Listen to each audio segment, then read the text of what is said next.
So the next question goes to you, Paul. Quite a big question. They've asked, keep or sell? We refurbished our current home with a lot of love and attention to detail, as a lot of people do. However, it's now too small for our family.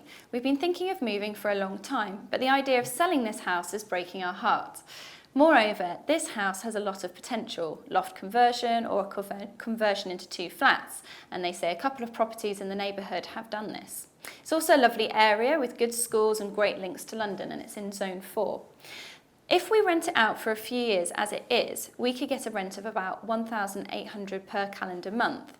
This is more than enough to pay the mortgage. So, I mean, there's quite a lot going on, quite a lot of detail, and I definitely can relate with the adding the emotional element into doing up a house and living there. But what would your advice be in this kind of keep or sell scenario, particularly, you know, with the financial side that they've mentioned? Yeah, there's a few points to that question.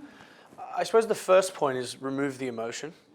I know that's a difficult thing, and that's very easy for me to say and not very easy for somebody to do, but definitely try as much as possible to remove the emotion and be commercially minded when it comes to something like this. Okay. Because at the end of the day, if you're renting it out, it's not really yours anymore.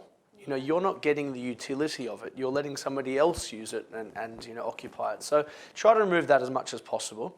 In saying that though, I am always reticent to telling people to sell property because it's a long-term thing. And so long as that, I don't know anything about the property really, aside from the fact it's in Zone 4 and it'll rent for £1,800 a month. But if it is a good investment, then maybe it is worth keeping.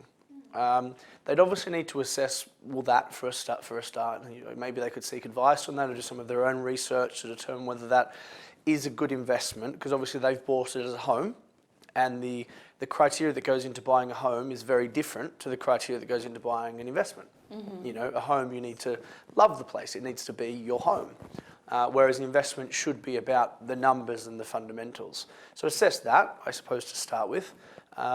They would then need to assess their ability for finance, because just because the rent would be enough to cover the mortgage doesn't mean they'd be able to actually get the mortgage they need, because you know, given some recent changes in the market, there are higher stress testing levels than what lenders are actually lending at. So that would be another thing to assess. Is finance actually viable?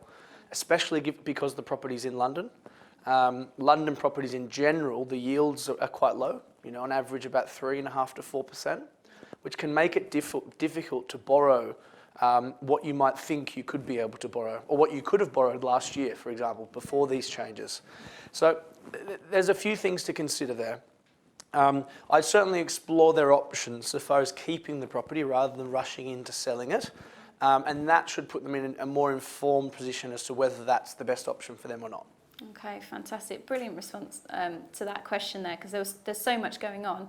And so am I right in thinking that this person really needs to make sure that they're seeking the correct advice, because while they might think they can cover their mortgage, given the changes that we've seen in the last year, that might not really be the case. Exactly, and some of that depends on their ability for finance. Another part of it will depend on their actual personal tax position.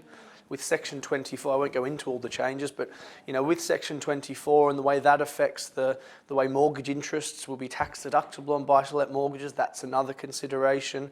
Will this property actually wash its face after all these changes?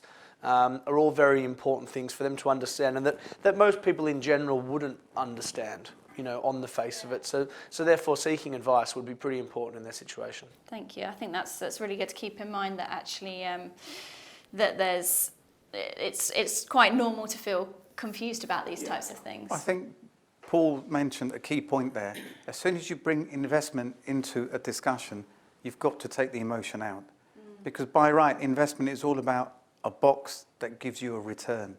And once you bring emotion into that, you can't see the focus as to what you're trying to do. So it's very important. I mean, it's a great question by that viewer, but they've got to be as strong to remove the emotion away. Then you can work out your figures properly and seek the right advice that you need. So investment and emotion, two things can't go together, in my opinion. No, absolutely. I think that's brilliant advice. Thank you.